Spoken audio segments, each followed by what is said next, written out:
Hi, I'm Jasmine Wigfall, the Legislative Director of Social Security Works, and welcome back for the last and final lesson of our SOAR training, Next Level Digital Advocacy.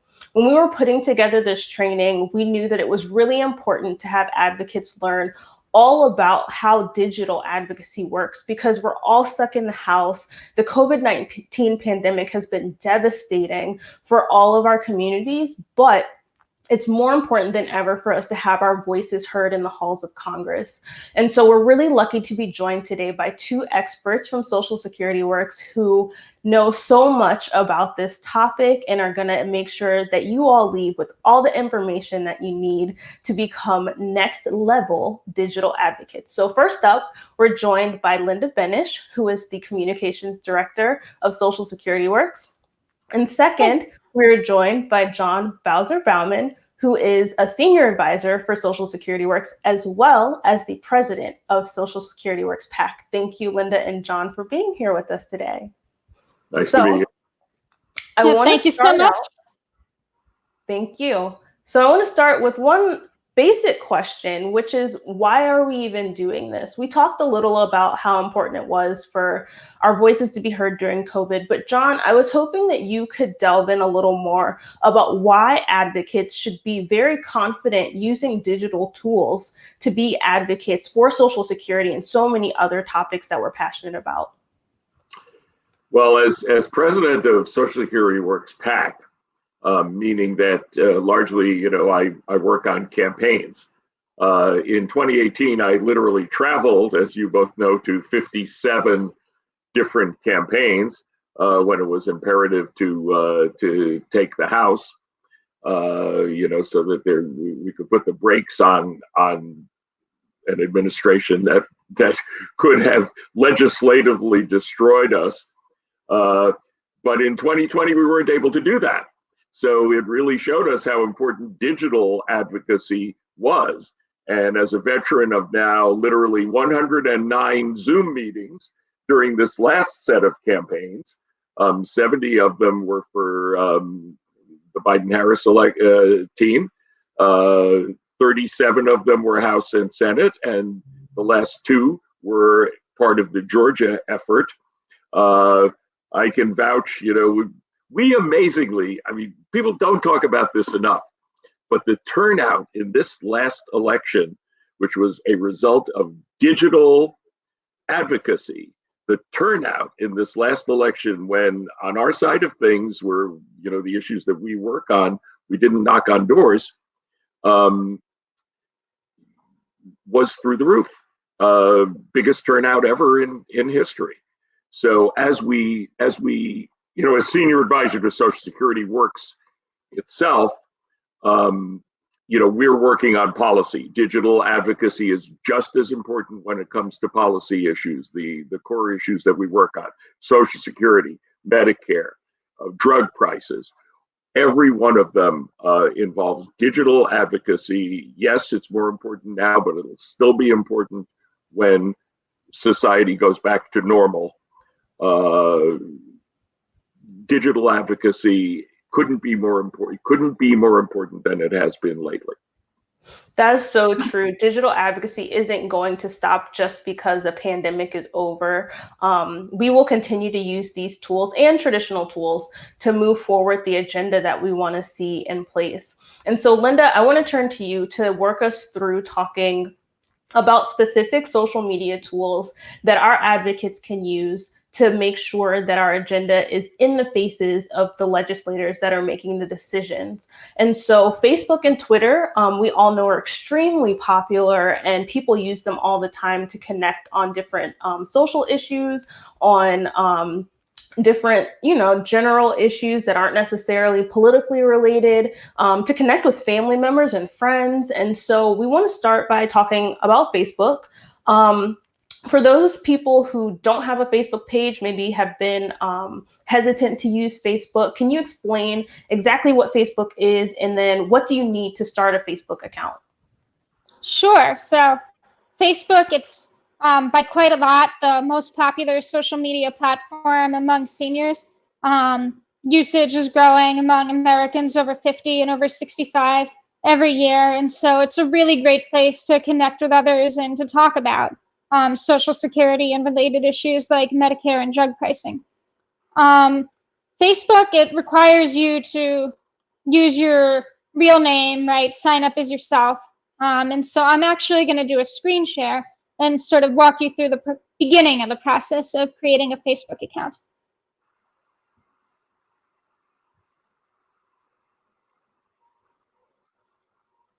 So this right here is the login page. You're going to just click create new account, green button. And as you can see, it's going to ask you for your name, your email, or your phone number. And that's kind of important. You only have to pick one, don't have to give them both. And in general, I would tend to recommend using an email. They're just, a little bit more disposable than phone numbers. It's easy to create a new one. But if you prefer to use your email, your phone number, you certainly can choose to. So it's your name, your phone number, create a password, you give them your birthday, and your gender, and that's it. So very easy process, but the one thing is you can only have one account per person, and it needs to be with your real name and identity, or else Facebook considers that fraud. Basically, they can delete your account. You can get in some trouble. So only one Facebook account, and for that reason, I'm not going to continue the sign up process since I already have one. So instead, I'm going to log into my own Facebook account here. Yeah, I just really want to stress how simple and easy it is to create a Facebook account, and I would certainly encourage aspiring Social Security advocates to make one if you don't already have one. Yeah, and the other thing is that it's free. I didn't see anything about anyone asking for any money at the beginning. So sign up for Facebook is free. To use the social media platform is free. Moving forward, after you create a page and you log in and see the millions of people that are on Facebook, you'll notice that there are also interest groups on Facebook. And so, Linda, could you talk a little more about how those interest groups work and how you can create your own group to maybe organize around an issue such as Social Security? Sure. So there's basically two types of organizational pages or groups that you can make on Facebook, and one is a page. So this right here, loading now, is the Social Security Works Facebook page. Pages are public.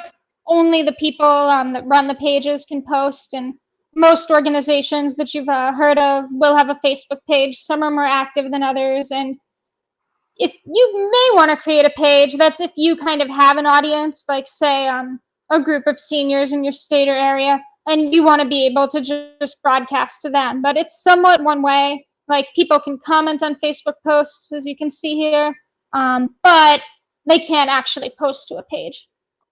But following pages is a really great way to find content about Social Security and other issues to share with your friends on Facebook. And I would certainly encourage everyone to follow our page. And then I'm going to show you a little trick here. Facebook doesn't make it easy to find, but if you go to facebook.com/Social Security Works and then click on these arrows in the corner of the screen, it'll say follow settings. And you can mark it as your favorite so that our posts will always show up on your newsfeed. And that's important because Facebook's algorithm, it's kind of, they control it, they change it all the time. And sometimes you'll find that even if you follow a page, you're not seeing their posts a lot. So it's important to control that setting yourself if you really want to see posts from a certain page all the time. Then the second type of community that you can create on Facebook is called a group. And that's better for communication among a lot of different people, where you want it to be not just one way, but a lot of people talking to each other. So in addition to a page, we also have a Facebook group called Expand Social Security Now, which you all are very warmly invited to join. And other people can post in the group, so not just us. And that's a very good way for people to share different content that they're interested in with each other. And I would generally recommend a group as the best way to organize like a relatively small group of activists in a certain area and coordinate on your plans, right? Make sure that you're sharing and amplifying each other's content. So that's our group right here. And now I can show you all how to create a group.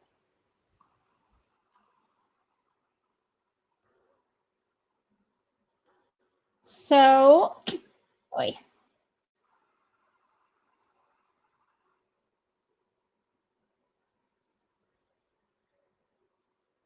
Yeah, they, again, don't make it super easy to find, but if you go to groups down here, create new group.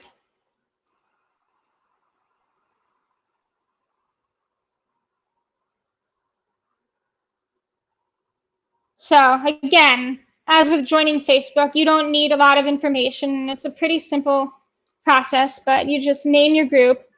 So I could call this one Linda's Social Security Group.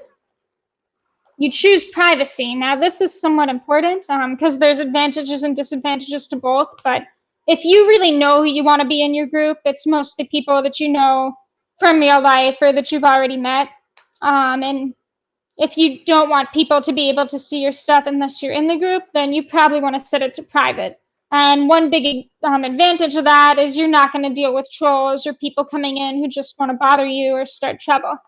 But if you want the advantages of anyone being able to see the group and join, if it's just something that they're interested in, then you want to set it to public.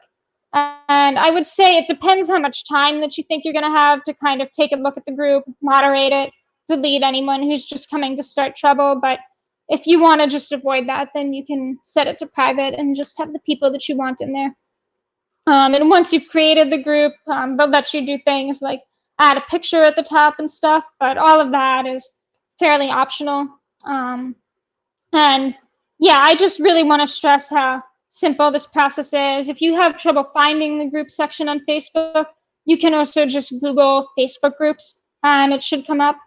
Oh, and then one thing, I should have mentioned this earlier, but after you create your Facebook account, Facebook is going to ask you if you want to add a lot of other information about yourself, and it can include things like your phone number and your home address. And all of this is very optional. You do not have to put this information up for public viewing if you don't want to, and I would tend to recommend actually that you don't. And just general rule, just because Facebook offers you the opportunity to share certain information about yourself, it does not by any means require you to do it.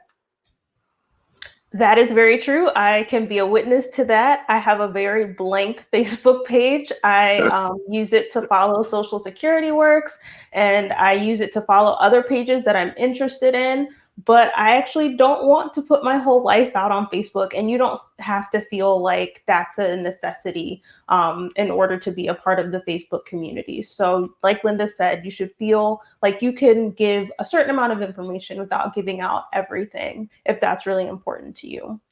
So moving forward a little bit, I wanted to touch on getting in contact with members of Congress, because oftentimes people who are in Congress and represent you, they have Facebook pages as well. So Linda, again, can you sort of talk through maybe finding the pages that members of Congress have on Facebook? Sure. So I'm going to share my screen again for this. So most members of Congress have two pages on Facebook. One is their actual official page for their congressional office, and then the other one is their campaign page. So this is my Congressman, Jamie Raskin, right here.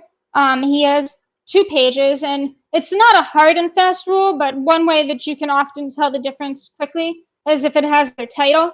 So you can see this says Representative Jamie Raskin, whereas this one is his campaign page, and it just has his name, Jamie Raskin. Another way is that you can see right here, it says official government account on his official page. It doesn't say that on the campaign page. And in general, if you're trying to get in touch with your member of Congress, I recommend the official page most of the time, but it's a good idea to follow both. Maybe even try to alter your follow settings so that you see their pages all the time, like I was just discussing. And the closer to the next election that it is, the more likely that they'll be active on the campaign page, and that can be a good way to get the attention of your member of Congress and their staff. But most of the time, I would focus on the official page. And one thing that I want to show you all here, just giving this a second to load, is So I have one caveat to that discussion we just had about not putting more personal information than you want to on Facebook, which is that one thing that it can be a good idea to have it on Facebook is where you live, right? Your hometown. And that's because if you put your hometown on Facebook, Facebook will automatically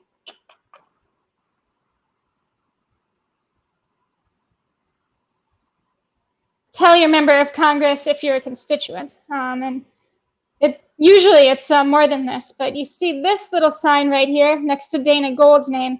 That means that she lives in Jamie Raskin's district. And so if Jamie Raskin or his staff are looking at the page, they know that this comment is from his constituent. And that can be very important if you're posting about a bill or an issue that's important to you, because by far they care the most about the opinions of the people that can vote for them. So next question, like, how do you want to raise the issues of concern to you on Facebook, right? If there's a Social Security bill in Congress, where do you want to post about it? Well, one thing with Facebook is you can't control what they post on their page, and you can't post directly on their page, but you can comment. And so sometimes it's okay to comment on something that's not directly related with your concerns so that they can see it. And this is something I would just really encourage folks to use their common sense, right?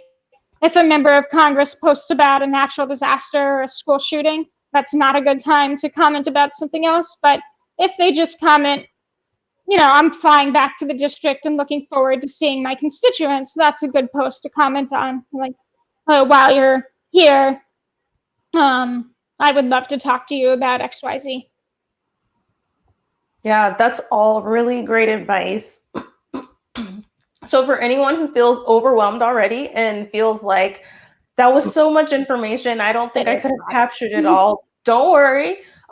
First of all, this video will be available to you for as long as you need it. We don't have any plans to delete this, so you can go back and watch all of the things that Linda walked us through. Additionally, we'll continue to post resources on the website on this course page so that you can continue to grow as digital advocates and become experts in this field. So moving forward, we want to cover Twitter because I would say they're almost counterparts to each other because that is the other probably most popular social media tool that we have. We've seen Twitter used for a lot of bad in the past year, but Twitter can be used for good. John has over 10,000 followers on Twitter, so it's quite popular, I would say. John, how do you use Twitter in your everyday life or in your advocacy work? Mostly I use it in my advocacy work. But I guess, you know, that dovetails with one's everyday life too. Now, I have a whole other career, as some of you will know, as Bowser from the musical group Cha Na Na. But I only use my Twitter account really for political advocacy. It's created kind of an interesting situation since we're talking mainly to an older audience here, because Twitter is not as widely used as Facebook by older people. Now, I like the platform much better than Facebook. I have a Facebook page for my musical stuff that I also keep separate from my political stuff, but I hardly use my Facebook page at all, frankly. I like Twitter. I like the immediacy of it. I like the fact that you can get news on Twitter quicker than you can get it anywhere else because someone is going to post it within the first 5 seconds of something becoming newsworthy, and people are going to start to comment on it. There is a tremendous immediacy to what goes on Twitter, which, as you saw, was used by someone that we are happy to not have to talk about that much anymore, but was used to good effect. Now, you can also vent on Twitter to people like that if you like, which, you know, if nothing else, makes you feel better, you know, or makes me feel better. But for political advocacy, I really have found that Twitter is effective. I recorded a little thing called Goodnight Donald Trump, Well, It's Time to Go, which was based on Goodnight Sweetheart, Well, It's Time to Go, the song that ended every Cha Na Na television show. And so far, that little ditty has 324,000 hits. Now, you know, a lot of people may not get to 324,000 hits on something, but it shows you how useful a tool Twitter can actually be for advocacy. The other thing that I want to bring up about Twitter is that a lot of older people aren't on it. So that's created a sort of confused situation for me, where I tend to get a lot of Twitter followers who are, oh, I just stumbled on this person and he seems really interesting and has a lot of good opinions. Who is this? And then someone else will say, oh, you don't remember Shana. And then there's dialogue of all kinds going on, among younger people, older people. So it's an interesting intergenerational tool as well. Whereas I'm not so sure that, Facebook functions very well that way. Because Facebook, I think, largely is at this point used by older people. And Twitter, is a mix. So I have just found I found Twitter to be super useful as an advocacy tool. And I am someone, who's known by a good portion of the public, or, some portion of the public,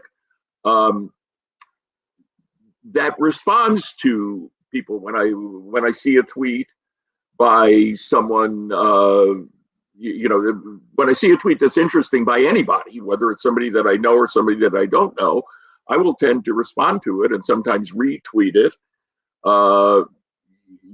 It gives you an opportunity to then have dialogue. It gives other people an opportunity to have dialogue with someone that they may know from show business or know from something else.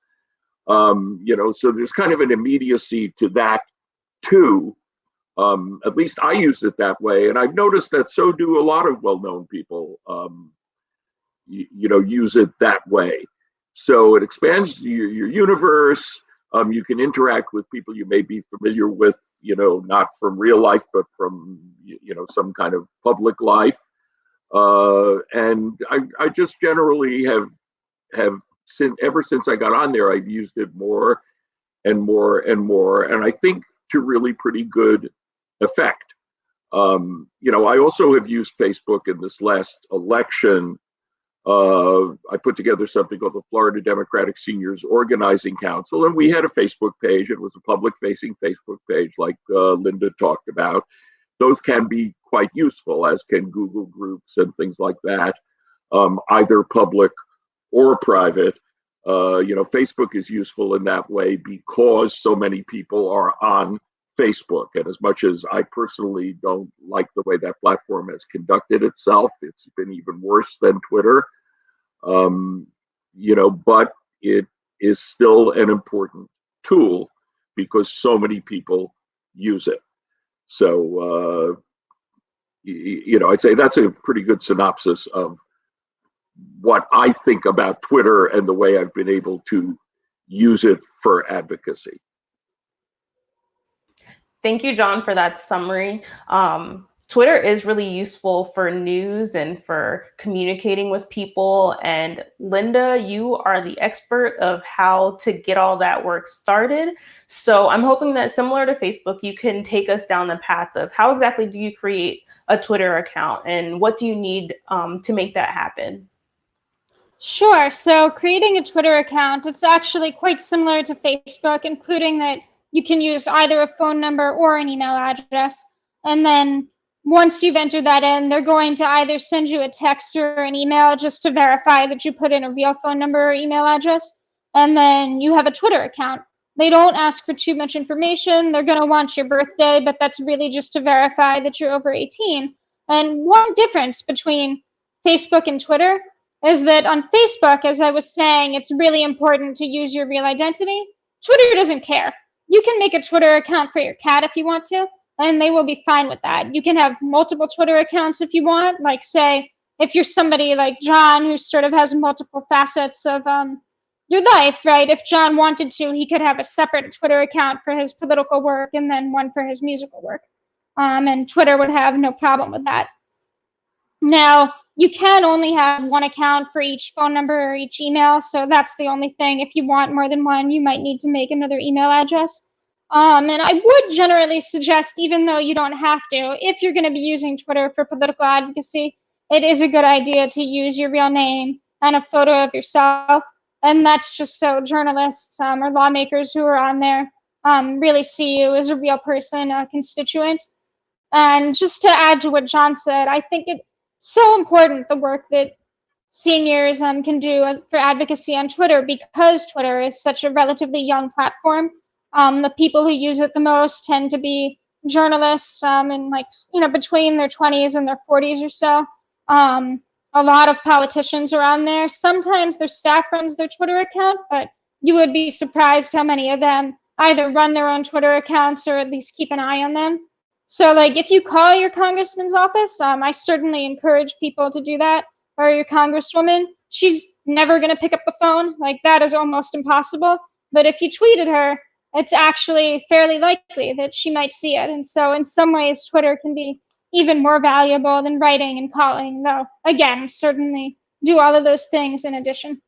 But because Twitter is so dominated by younger people, a lot of folks on there, especially the journalists, they don't understand Social Security. They don't see it as a priority. And so it's really our job, and hopefully your job, if you get on there, to help us out and do some advocacy, share your story, to change that and to make them see why this issue should be such a priority.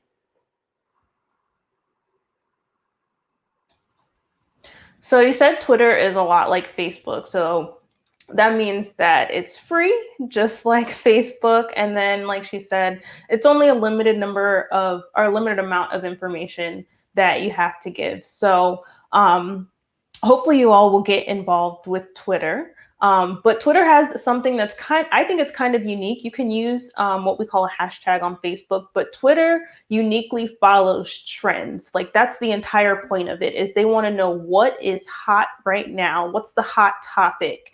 And so that kind of brings us to what a hashtag is. If you all are familiar with the telephone, there's something on the telephone called the pound sign.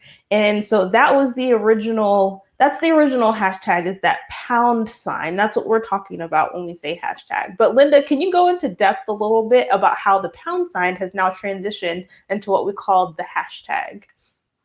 Sure. So the hashtag on Twitter, it functions in a variety of ways, but one thing that it's extremely useful for is just for a lot of people to come together and tweet, either on a certain day or about a certain event. So for example, for conferences, it's very popular to have a conference hashtag so that people can follow what other folks are saying during it or on different panels, but you can also do it around holidays or anniversaries.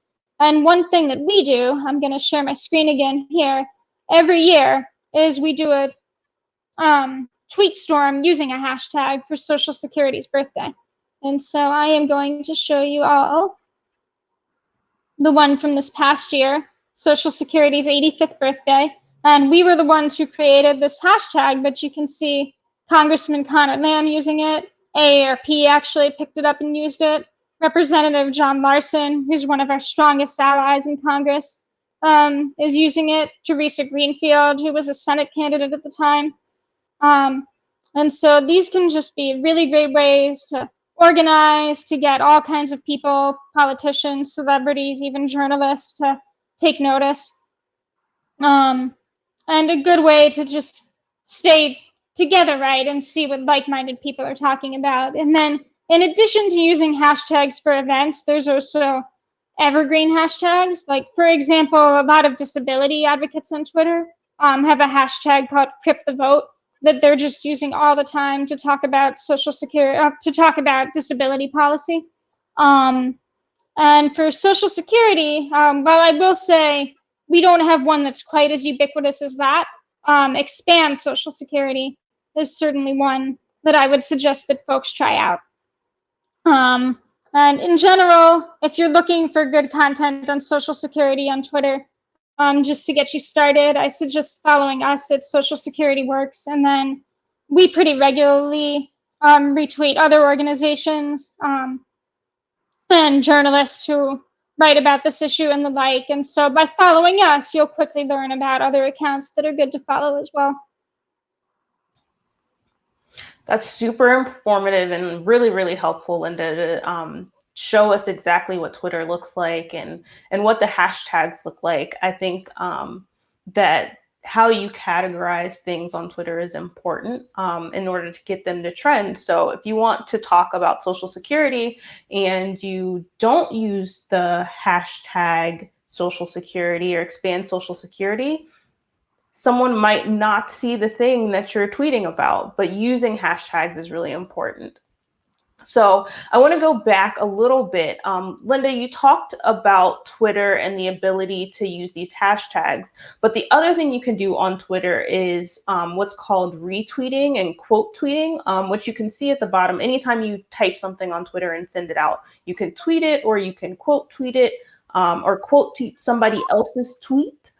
So Linda, can you explain a little bit about what that is? Sure. So going back to the screen share here, I'm going to use this tweet that we sent out a little earlier today about how Joe Biden should remove Louis DeJoy and Andrew Saul, who are both very bad news, from the government immediately. So you can see this is what a tweet is going to look like. And then you can reply to the tweet if you want, clicking this button right here. I agree. Get them out now. And you would just have to hit the reply button, and everyone who looks our initial tweet will also have the opportunity to see your reply. But that's not going to go into the feeds of your friends necessarily. And so if you want your friends to see it, you can click this button. And then Facebook will give you the option to either retweet, and that just means that you're copying our tweet into your own Twitter feed for anyone who follows you to see. Or if you want to retweet it with a comment, you can click quote tweet. I agree. You get them out now. And then you just tweet it, and then all of your friends see both the tweet and your commentary on it. So the last thing I want to cover in Twitter is just a discussion about how we find our members of Congress. Facebook, you can generally go to the search bar and type in someone's name. Can you do the same thing for Twitter to find the actual account of your member of Congress? Yes, so it works very similarly. You just put in their name. So again, I'm going to use my own Congressman, Jamie Raskin, as an example. And you can see he has 2 Twitter accounts, just like he had 2 Facebook accounts. And in the same way, his official one for his congressional office is the one that uses his title. So Rep. Raskin, representative. And Twitter, in a lot of ways, it's even better than Facebook for interacting with your members of Congress, because you don't have to wait for them to do a post that's on the topic that interests you. You can go ahead and hit tweet, and this is what you do just to send out your own tweet. And then if you're on his page, it might do it automatically, but you click the @ sign, and then you type in the person who you want to tweet at, right? So that can be Rep. Raskin, right? Or maybe Rep. Rashida, if you happen to be in Rashida Tlaib's district, and say, please co-sponsor the Social Security 2100 Act, which is an important Social Security expansion bill. And it's likely that if not your member, and again, surprising amount of them do monitor their own Twitter accounts, then a staffer in their office is certainly going to see your tweet and note it. And you would be surprised how few people tweet at members of Congress, especially if they're not that high profile. And so the people who do really make an impact. That is really true. So again, I just want to re-encourage everyone to get on Twitter. It's a really fun social media platform. Again, you don't have to release too much personal information to be a part of the community, but it can be really, really a really positive tool to use in your advocacy work. So I want to end this part of our lesson here. We've covered Facebook, we've covered Twitter. In our next lesson, we're going to talk a little more about Google and Zoom, which are other tools that you can use in your advocacy work to organize and to advance expanding Social Security. Thank you, and we'll see you soon.